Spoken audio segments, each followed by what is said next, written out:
L'accordino non si fa. E io me ne sono andata per questo. Perché decide di testimoniare a favore di Totti? È un crimine. Ho parlato pure con Hillary. Ci vuole l'oblio.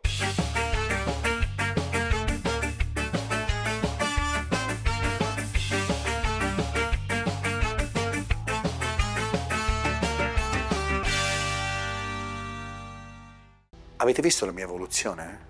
Come sono cresciuto in tutti questi anni di attività? Tutti quanti si chiederanno come fa Corona a guadagnare tutti questi soldi. Ho deciso di aprire la mia scuola, la mia accademia, Elite Academy. Vi insegnerò gratuitamente e vi darò la possibilità di guadagnare in un modo giusto se mi ascoltate come si deve. Vi aspetto. Facciamo le cose fatte bene per voi. 1 aprile 2025. Cristiano Iovino, il famoso uomo del caffè, protagonista nella scorsa puntata, ve lo ricordate, della rissa con Fedez, ma non c'entra, va a testimoniare nel processo più importante degli ultimi anni di separazione della coppia d'oro degli anni 2000, Totti-Hillary. A favore di chi? A favore di Totti. Alla luce di quello che è uscito successivamente sui giornali, oggi ci occuperemo di tutta quanta la storia di Totti e Hillary, per mettere un po' di chiarezza in quello che sta succedendo in questo momento.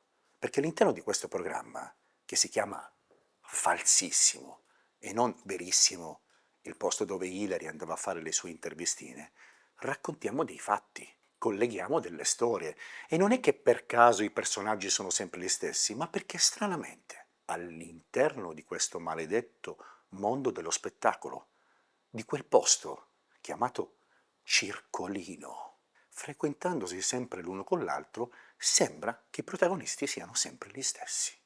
E allora i titoli di giornali di pochi giorni fa sono questi. Cristiano Iovino conferma in aula il rapporto con la showgirl. Ma com'è possibile? Ma io mi ricordo di una serie Netflix di 2 anni fa, guardata da tutta l'Italia, dall'OTT più importante, dal broadcast più importante che c'è, che la rinascita di Hillary passava dalla sua affermazione e conferma del fatto che sì, aveva bevuto un caffè con Cristiano Iovino, per questo denominato l'uomo del caffè, ma non aveva avuto nessuna relazione.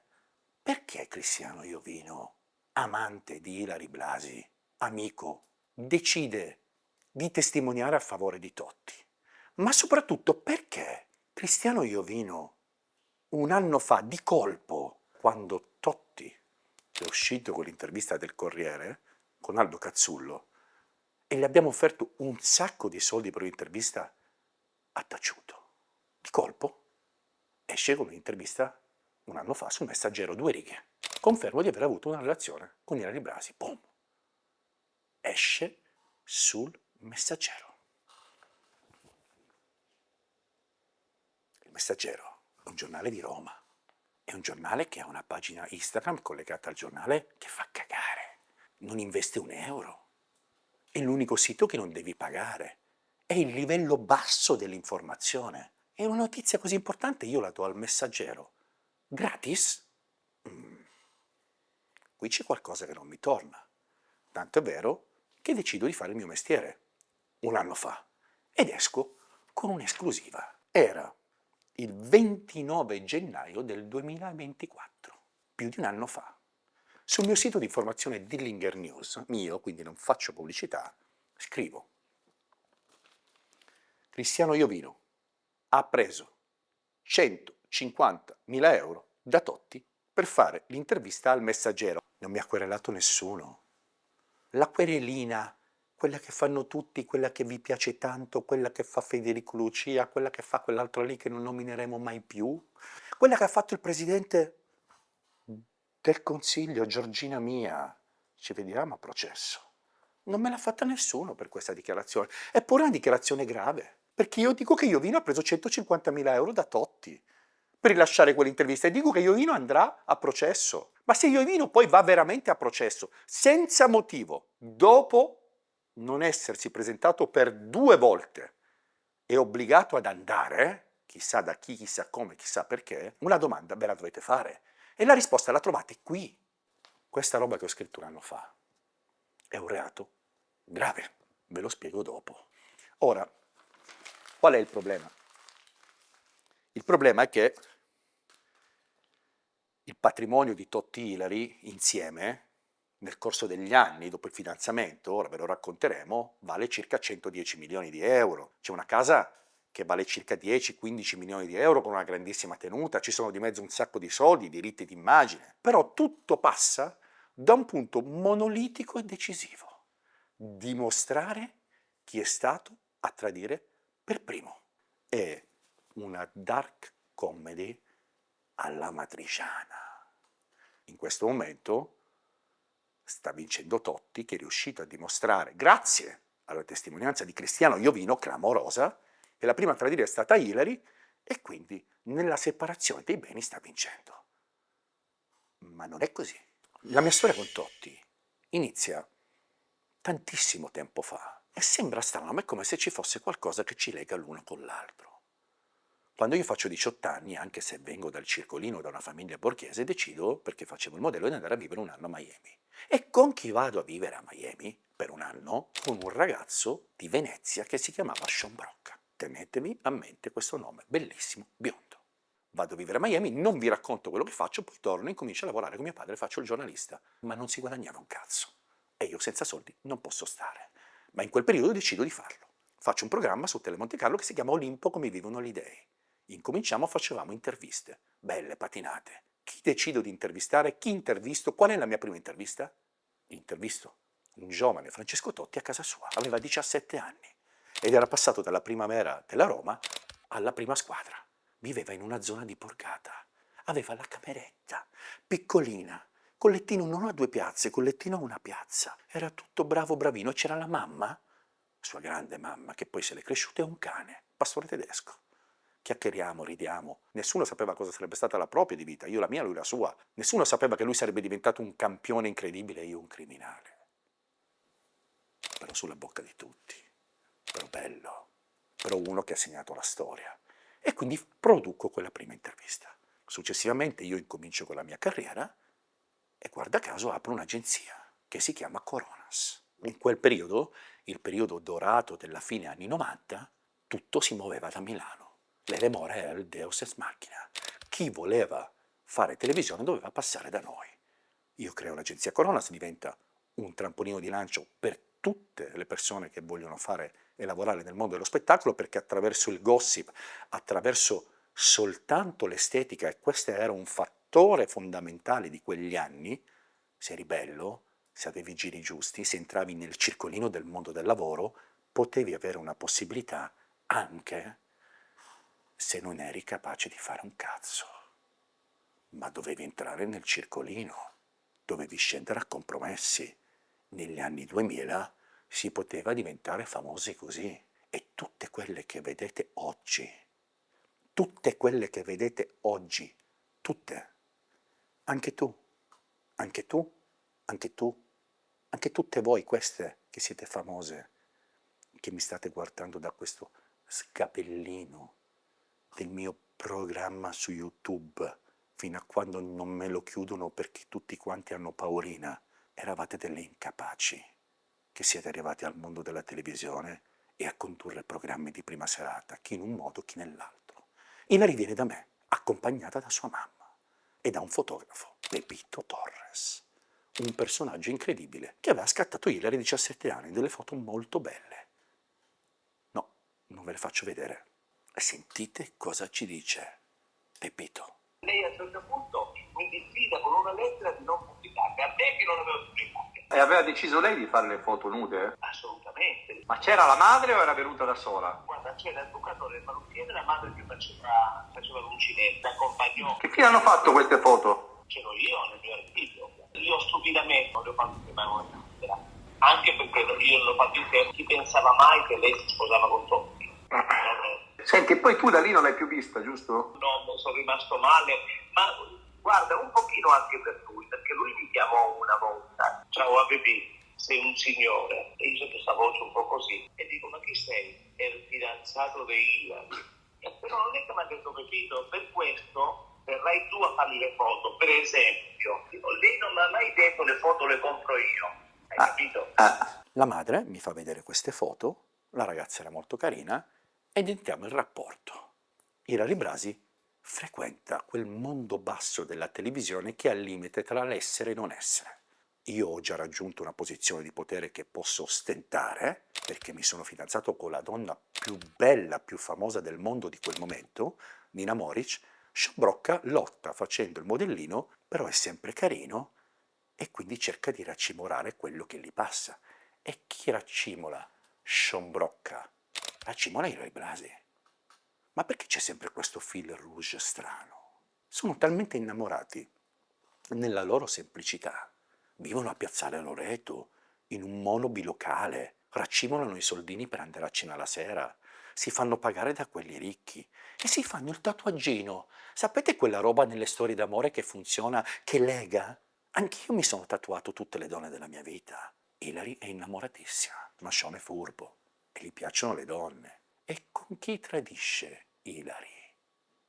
Tradisce Ilary in quel momento con Ambra Angiolini, la paladina dei diritti delle femministe, quella che oggi rappresenta un'icona della sinistra italiana, quella che poi a un certo punto, nonostante il suo essere comunista e patriottica, pensando a quello che ha fatto, alla sua carriera, ai film impegnati e a tutto quanto, si è fidanzata col peggiore degli allenatori, misogino per eccellenza, Allegri. A un certo punto però Totti diventa Totti e diventando Totti il re di Roma può volere quello che vuole e arriva la televisione degli anni 2000, Mediaset spadroneggia perché sono belle, perché fanno un programma su Canale 5, perché Canale 5 in quel momento è la televisione più importante che c'è, perché il conduttore è Gerry Scotti, perché ti dà una visibilità di programmi che raggiungono il 30% di share, 5, 6, 7 milioni, che poi finiscono sui giornali che vendono 1 milione di copie a settimana e da lì,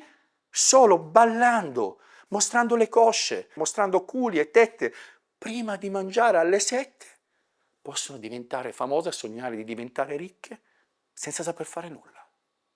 Ilary fa l'ultimo provino, lo dice nella serie unica e quel provino gli va bene. Sono Ilary Blasi, ho 20 anni e sono di Roma. Dice lei.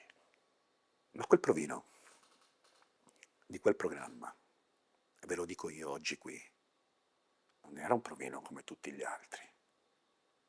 Ora vi diamo una notizia che è stata nascosta, perché se tu vai su internet, anzi, come lo chiamano gli intellettuali, se tu vai sull'internet e digiti il nome Luca Giberna, non trovi nulla.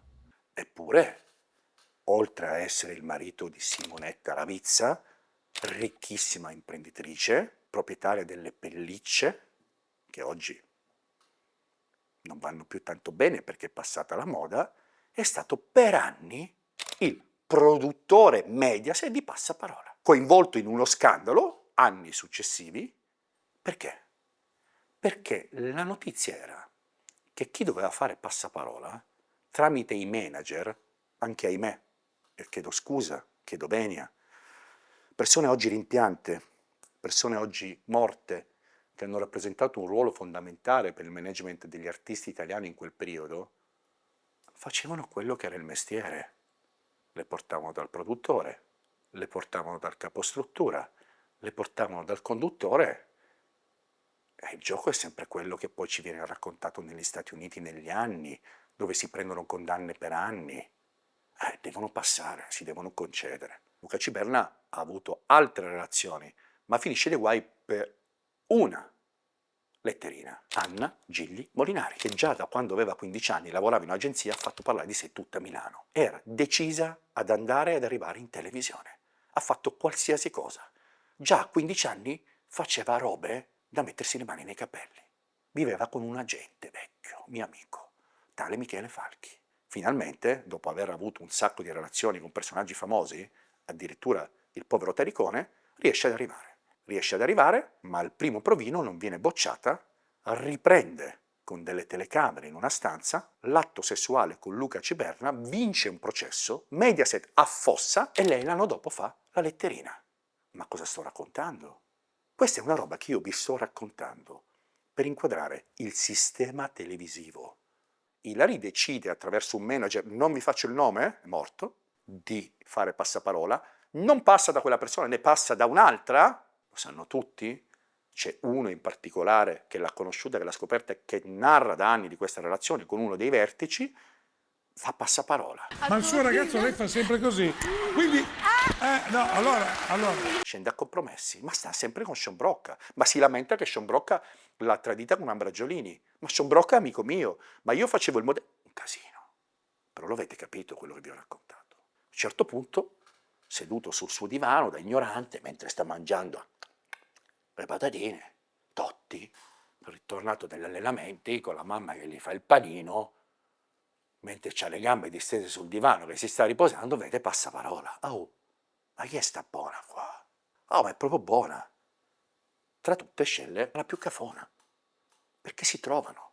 Sono quella roba lì, sono di Roma, è un circolino borgataro, è un circolino di serie D. Fa di tutto per averla. In quel momento il PR del momento è Alex Nucciatelli. Oggi inguardabile, ai tempi bellissimo. Sembrava DiCaprio. Chiama Nucciatelli e gli dice: me la devi presentare. Nucciatelli organizza un paio di scene, si incontrano. Se guardate queste foto di Totti, Ilary e Nucciatelli, vi sembrano scene tratte da film pazzeschi degli anni 90. Non sono film, sono storie. Se li guardate tutti oggi, tra Totti, Ilary, Nucciatelli, ma che cosa gli è successo? Ma la vita veramente ti riduce così? Ma io ho 51 anni, Ama? Ah, ma io ho 51 anni? Sì, ma anche te eri più buona prima. Io mi sembra più buono ora. Ilary non ne capisce niente di calcio. Ilary in quel momento lì è molto, molto, molto tontolona. Il suo cuore batte per Sean e non ci va con Totti. Sentite cosa ci dice Nucciatelli. Non succede niente, non si danno baci, non succede niente. Lui andava sempre più in fissa, ogni giorno mi telefonava e Lei lo faceva apposta? non gli piaceva. Non era spinta, non c'aveva trasmissione, però si rendeva conto che andavamo in giro con un monumento vivente, con Francesca a Roma, e quei tempi era proprio un delirio. Tramite la sorella Silvia, che faceva la PR e gestiva tutte le notti romani e aveva avuto un sacco di relazioni con altri calciatori, tra cui per esempio Aquilani. Ve li ricordate quei tempi? Totti, Aquilani, De Rossi. La Roma, quindi nel giro, porta tua sorella in dote a Francesco, il re di Roma, prossimo, e la porta allo stadio. La famosa partita è Roma-Lazio. Fa un gol strepitoso verso la fine della partita, corre verso la curva, scivola con le ginocchia e tira sulla maglia e c'è scritto sei unica. Lei non aveva capito, era sugli spalti. E le amiche, guarda, guarda, guarda, guarda, è per te, è per te, è per te. I giornali non capivano. Totti, in quel momento, crea il primo fenomeno mediatico di business, la prima vera coppia mediatica di informazione che trasformerà tutto in denaro, in comunicazione, raccontando ogni singolo momento della propria vita attraverso i mezzi di comunicazione di quei tempi. Anche loro erano una grande presa per il culo, una grande menzogna, la grande menzogna identica a quella dei Ferragni. Ho visto, mi ero promesso di non citarlo. Sapete che non ho molta simpatia un po' per tutti quanti, che li critico. C'è questo nuovo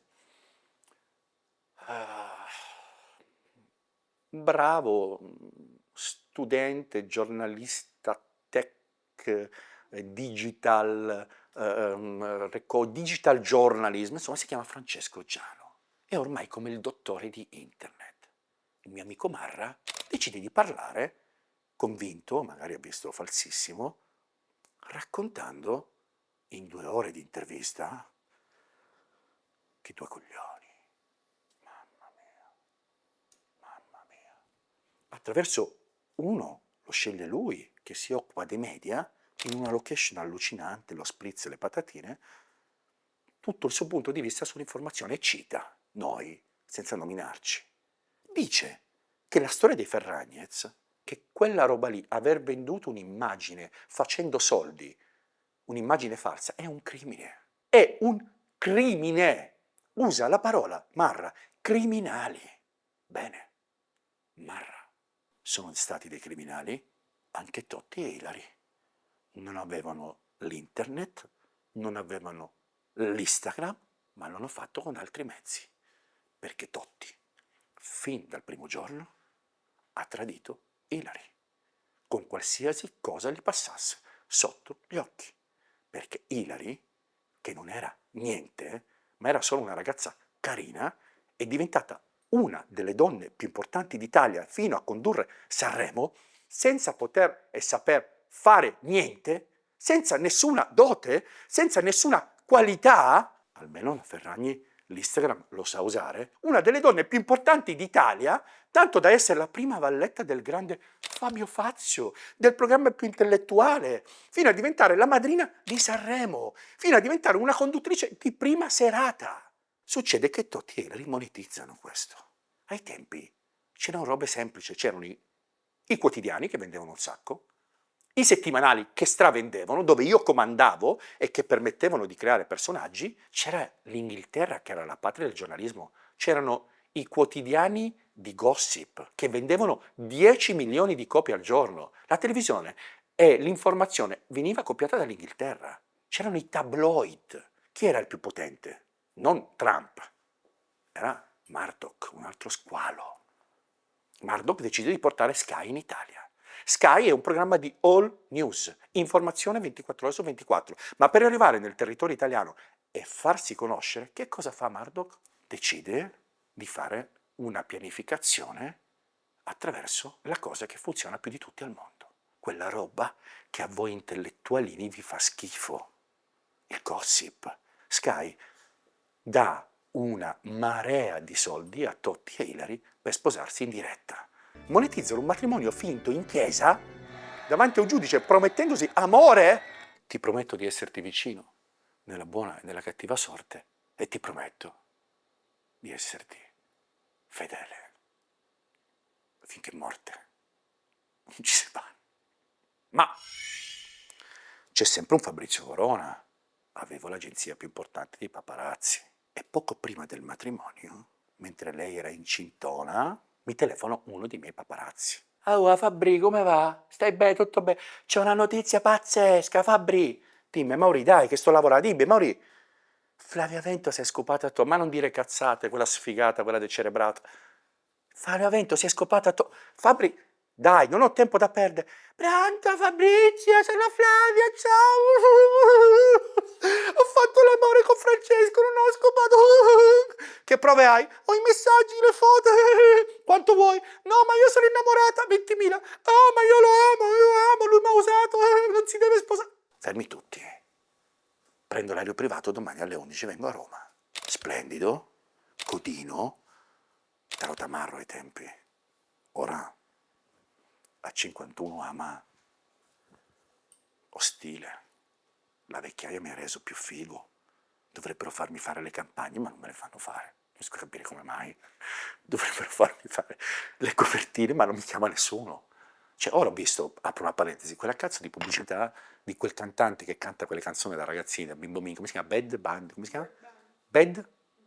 Bad Bunny, con le mutande di Calvin Klein, un po' di pancetta, tatuaggi, capelli gonfi. Ma cazzo, ma se mi metto qui io con le mutande, mi metto su un cartellone con fondo bianco, ma cazzo tiro di più di Bad Bunny, ma. Vabbè, la vedo. Vediamo qual ha. Cazzo, ho le prove. Questa vale un sacco di soldi. Io faccio schifo. Io faccio schifo. Non il marito che al 7° mese di gravidanza, che nel frattempo si è venduto qualsiasi cosa, prima copertina, primo un bacio, prima moglie, primo figlio, prima roba, ma Ilari Blasi è sgamata, capisce che può lavorare, lo capiscono i suoi manager e incomincia a fare i primi programmini, fino a quando lavora e decide di avere quello che fanno tantissime donne dei potenti, per non dire tutte le donne dei potenti. Veronica Lario decide di scrivere una lettera a un quotidiano importantissimo per dire quanto faceva schifo il marito dopo aver preso più di 300 milioni, dopo essere diventata miliardaria, ma per anni gli è andata bene. Berlusconi, Veronica Lario, a Ilari gli andava bene, non voleva sapere più niente, non voleva sapere quello che faceva il marito. Noi dell'agenzia Coronas. Non siamo mai, nonostante fossero le stesse ragazze a chiamarci, non c'erano i mezzi di oggi, a fare una foto sola con Totti che tradiva Hillary.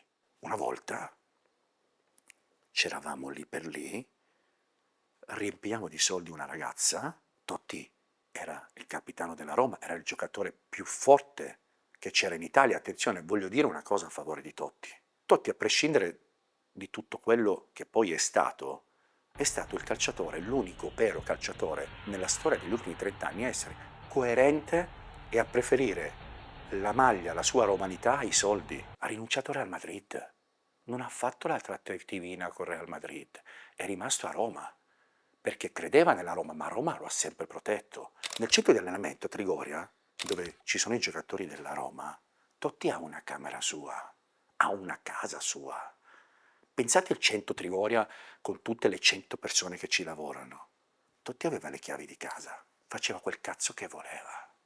Le donne le faceva venire, gli apriva il cancello, gli altri giocatori erano dall'altra parte a casa sua e scopava lì a casa sua, perché aveva una dipendenza sessuale. Questa ragazza decide di farci andare con lei. Un fotografo, magrolino, lo mettiamo dentro la Smart con i microfoni. Arriviamo, superiamo il cancello di Trigoria, Smart, la ragazza entra, pensa di parcheggiare dove sta Totti, arriva un ragazzo, prende le chiavi e sposta la Smart. La ragazza scopa, torna indietro, il povero fotografo non è potuto uscire, è rimasto chiuso per quei 25 minuti, il tempo 23, 15, 12 minuti il tempo di quella roba lì, noi siamo riusciti a fare le foto. E così il grande campione arriva alla fine e incontra una delle persone che odi di più di tutti sulla faccia della terra. C'è un motivo, no, mi sta antipatico. Trovo che non sia capace, si chiama Luciano Spalletti. Luciano Spalletti, per orgoglio, per credo malattia mentale, decide di dare l'umiliazione più grande, e la Roma glielo permette, al più grande campione che la Roma ha avuto. Non crede di aver mancato di rispetto a un grande campione? L'ultimo anno della sua carriera non lo faceva giocare, lo faceva scaldare gli ultimi 2 minuti. Totti, quello che ha riportato lo scudetto a Roma, il simbolo di Roma, lo ha umiliato. E lui però per bene, perché Totti è una persona per bene, ha rispettato, fino a quando non è stato costretto ad arrivare all'addio al calcio. L'addio al calcio di Totti credo che sia stato uno degli eventi sportivi più belli della storia, non del calcio, ma della storia dello sport degli ultimi 50 anni. Perché ve lo racconto con questa empatia, con questa enfasi, con questa profondità? Perché l'addio al calcio di Totti è avvenuto nel 28 maggio del 2017, io me lo ricordo così bene perché era un periodo molto difficile della mia vita, ero in carcere. L'addio di Totti è stato fatto in diretta, perché meritava la diretta. Vedere un campione così, uno stadio riempito di 80-90 mila persone, aperto per l'addio al calcio, lui che arriva con quella famiglia costruita, sì, ma che in quel momento sembrava veramente vera, commuoversi, tutto lo stadio che piangeva, personaggi famosi che erano lì perché ci dovevano essere, ma erano lì perché sentivano veramente che si stava dando l'addio al calcio a una delle persone che hanno rappresentato l'essenza del calcio per sé. Io, e non mi vergogno a dirlo, con i miei demoni dentro la mia cella, da solo, chiuso in una stanza, mi sono commosso. Ho sentito quella emozione che poche volte sento nella mia vita, perché quel momento lì è stato vero, perché Totti in quella roba lì era vero, perché Totti era il calcio e quella roba lì ti trasmetteva, e ringrazio per aver fatto vivere a me e a tantissime altre persone quell'emozione lì. Ma usciti da quel contesto, il nostro amico del digital journalism usa quella parola che ormai utilizzano tutti gli influencer, la bolla. La sapete questa famosa bolla? Ora tutti dicono la bolla. Non vivono una relazione, vivono nella bolla. La bolla, la bolla. La bolla rappresenta il mondo che racconti di te, ma non è il mondo reale. La bolla in quel momento lì era uno stadio con 100.000 persone. Poi esci dalla bolla, Hillary, torni a casa Passa il tempo e mentre tutte le mattine avevi uno che se ne andava via fuori dai coglioni e te lo ritrovi tutti i giorni a fare un cazzo sul divano. Tu, mentre tutti i giorni andavi ad allenarti e non dovevi vedere quella con i bigodini in casa, te la ritrovi tutte le mattine e capisci che la mattina non è come la sera. E quindi cominciano con una differenza. Totti entra in crisi, perché dai 3 anni fino al 2017 ha vissuto solo di calcio. E ora che cazzo fa? Che non è capace di fare un cazzo, che non è capace di parlare una parola in italiano. Barzellette sì. Qual è l'organo genitale femminile di 4 lettere, orizzontale? Boh, se la verticale la sapevo. Totti fa un errore importantissimo, che fa anche nella nuova relazione. Per farla sentire sicura, dà i diritti d'immagine a una società di proprietà di Ilary Blasi, la società Number 5. Totti ormai non lavora più, lei gestisce la sua comunicazione e diventa la conduttrice numero 1. Ma arriviamo al fatidico 2018. Sono in crisi. Lui fa un po' il dirigente della Roma, poi non capisce, poi viene cacciato, cosa faccio, cosa non faccio, la segue. Incomincia a fare il testimonial. Lei riesce, esattamente 12 anni dopo, a diventare una conduttrice di prima serata Mediaset. A un certo punto, io sono sempre io. A televisione, prima che si rendesse conto che di me deve avere paura, che non è capace di gestirmi, fino a quando io ho deciso di non andare più in televisione, la televisione ha avuto bisogno di me. Aveva sempre bisogno di me. Ero nel mio momento d'oro, prime si dice ora. E allora Mediaset mi chiama e mi dice: senti Fabrizio, per te abbiamo un progetto, il Grande Fratello con Ilary sta tentennando e quindi ci stava la mia ospitata al Grande Fratello. E però dovevano mettere sul piatto qualcosa di interessante. I soldini. Dico di sì, con un patto. Il patto era da parte loro che io non parlavo di Ilary e lei non parlava di me. A un certo punto, mentre dico sì, mi telefona quella persona legata a lei e mi dice: c'è un problema Fabrizio, Ilary non ti vuole. E dopo che per 2 mesi mi aveva insultato tutti i giorni. Cioè utilizzava un mezzo privato, perché non era neanche pubblico, privato di Mediaset per attaccare me e fare i cazzi suoi nonostante era pagata. Allora io me lo ricordo come se fosse ieri, faccio una storia a Instagram. Ah, questa stronza non mi vuole, alla fine decidono di farmi andare. E lei firma un patto dove non parla di me. Tranquillo, easy. Fatto sta che io lavoravo al mio programma, perché ho sempre avuto in mente di fare un programma. Poi Dio ha voluto che facessi questo prima degli altri. Quindi io insomma decido quel giorno lì e decido che la prima ospite del mio programma doveva essere Asia Argento, perché era scoppiata la cosa del Me Too, tutta quella roba lì. Quindi decido il mio programma, io bello dannato, intervisto Asia, ve la faccio in breve. Asia, ai tempi lavorava per mio padre, insomma c'è un appuntamento, arrivo a casa sua, non la conoscevo, non ci siamo visti, suona il citofono, apre la porta!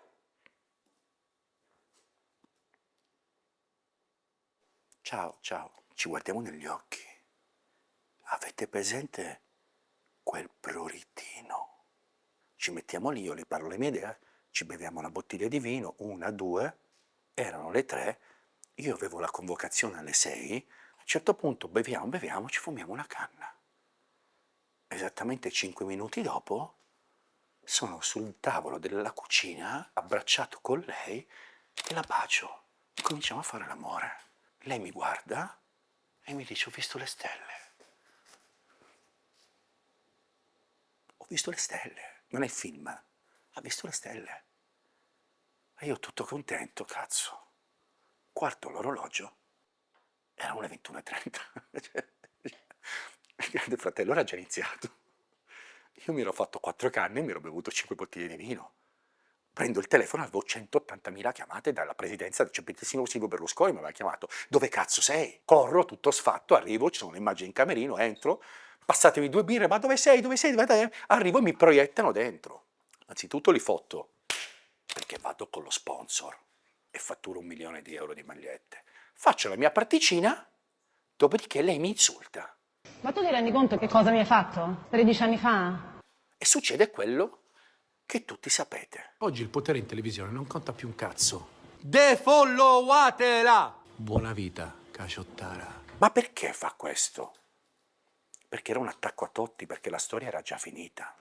Poi di giorni dopo mi telefona Francesco Totti e mi dice: mi dispiace per quello che è successo, ci ha usati. E io faccio un post. Il rapporto sfuma, lui va in depressione, lei incomincia a farsi i cazzi suoi, si fa una serie di storie, tra cui un ballerino di un programma che fa, ma che non vogliamo citare oggi, fino a quando non succede la storia con Iovino. La storia con Iovino non ve la racconto io. Come no? No. Ve l'ha raccontata lei. Dove? In Unica. Cioè, ha preso quella storia drammatica della sua vita, l'ha trasformata a suo piacimento e ci ha fatto una serie dove mentiva. Quella notizia lì, però, esce sui giornali immediatamente e si parla di una crisi, di un divorzio.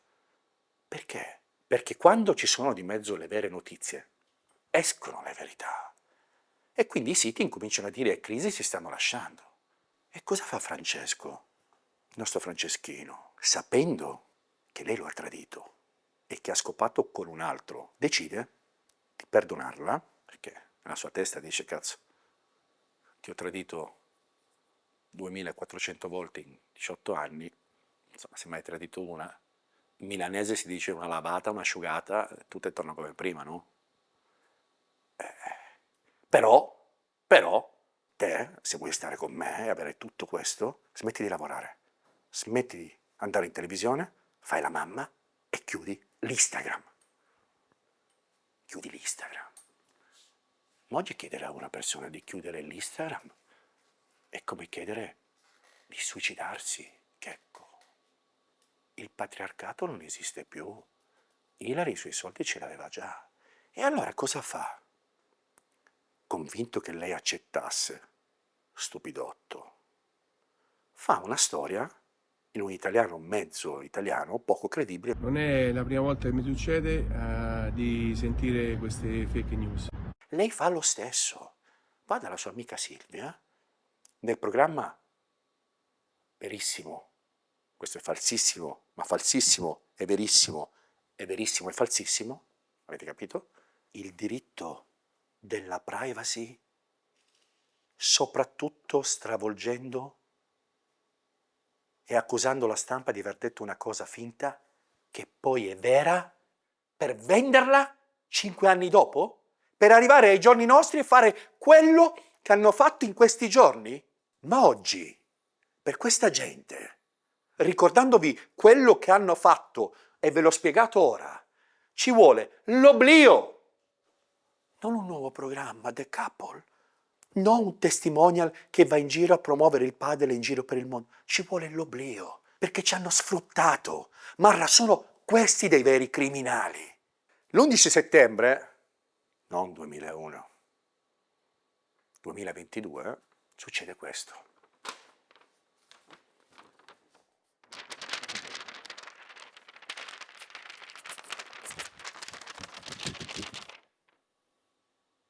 Hai capito?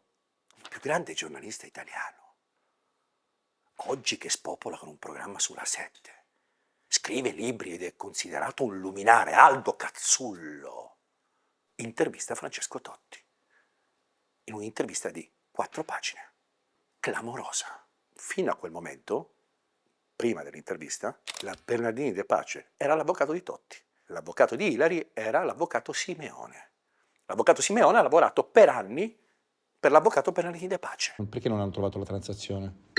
No, l'aveva accettata, non l'ha accettata, non si sono messi d'accordo, ma lei era d'accordo. E io quindi me ne sono andata per questo. Perché non ha voluto Noemi? Perché sì, ho fatto un accordo e l'accordo non è stato fatto. Sai, quando le persone hanno tanti sentimenti contrastanti dentro, si tengono, non sono capaci di chiudere. Peccato però con 3 figli, peccato. Per i figli trova l'accordo, ma arriva lei, Noemi, bel personaggino, ragazza onesta, pulita, per bene, che dice: l'accordino non si fa, perché io so che Fabrizio tra qualche anno farà un programma che si chiama Falsissimo, dove dice che accordi e trattative non se ne fanno. E allora io, mentre stanno per fare la firmina e la pacina tra loro due, dico no, dico 6 anni prima, qui accordi non se ne fanno, trattative non se ne fanno, prima di noi. E perché? Il perché sta in questa intervista. Ve la spiego, così una volta per tutte avete delle risposte. Questa intervista è stata gestita da Noemi Bocchi, un demone.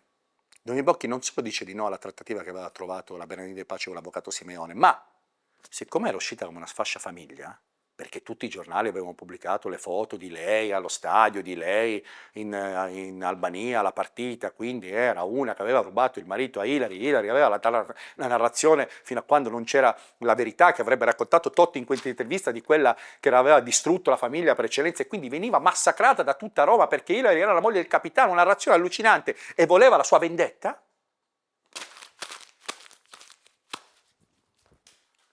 Obbliga Totti a rilasciare questa intervista, in cui ci sono 4 temi. 4. 1.